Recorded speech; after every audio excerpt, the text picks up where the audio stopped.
ಎಲ್ರಿಗೂ ನಮಸ್ಕಾರ. ನೀಟಲ್ಲಿ ಸ್ಕ್ಯಾಮ್ ಆಗಿದೆಯಾ? ಬನ್ನಿ ಹಂಗಾದ್ರೆ ಫ್ಯಾಕ್ಟ್ ಸಮೇತ ತಿಳ್ಕೊಳ್ಳೋಣ.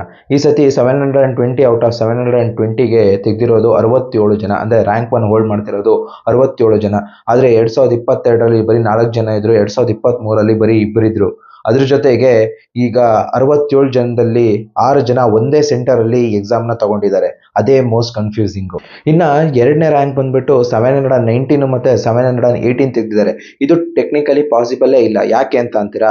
ಈಗ ರಾಂಗ್ ಕ್ವಶನ್ ಆಯಿತು ಅಂತಂದರೆ -1 ಆಗಿರುತ್ತೆ. ಈಗ ಬರ್ದೇ ಇಲ್ಲ ಅಂದರೆ -4, ಯಾಕಂದರೆ ಒಂದು ಕ್ವಶನ್ನೇ ಅಟೆಂಡ್ ಮಾಡಿಲ್ಲ ಅಂತ. ಸೊ ಪಾಸಿಬಲ್ ಇರೋದು 716 ಅಥವಾ 714. ಬಟ್ ಇಲ್ಲಿ ಬಂದಿರೋದು 718 ಮತ್ತು 719. NTA ದವ್ರಿಗೆ ಕೇಳಿದ್ದಕ್ಕೆ ಅಲ್ಲಿ ಗ್ರೇಸ್ ಮಾರ್ಕ್ಸ್ ಕೊಟ್ಟಿದ್ದೀವಿ, ಯಾಕಂದರೆ ಟೆಕ್ನಿಕಲ್ ಇಶ್ಯೂ ಇತ್ತು, ಅಂದರೆ ಲೈಕ್ ಟೈಮ್ ಇಶ್ಯೂಸ್ ಜಾಸ್ತಿ ಆಗಿದ್ರಿಂದ ಅವರಿಗೆ ಗ್ರೇಸ್ ಮಾರ್ಕ್ಸ್ನ ಕೊಟ್ಟಿದ್ದೀವಿ ಅಂತ ಹೇಳ್ತಿದ್ದಾರೆ. ಇದು ಎಷ್ಟು ಸತ್ಯನೋ ಎಷ್ಟು ಸುಳ್ಳೋ ಗೊತ್ತಿಲ್ಲ. ನಿಮ್ಗೇನಾದ್ರು ಇದು ಸ್ಕ್ಯಾಮ್ ಅನ್ನಿಸ್ತಿದ್ರೆ ಕಮೆಂಟಲ್ಲಿ ತಿಳಿಸಿ. ಮತ್ತು ಟೆಕ್ ಔಟ್ ಚಾನಲ್ನ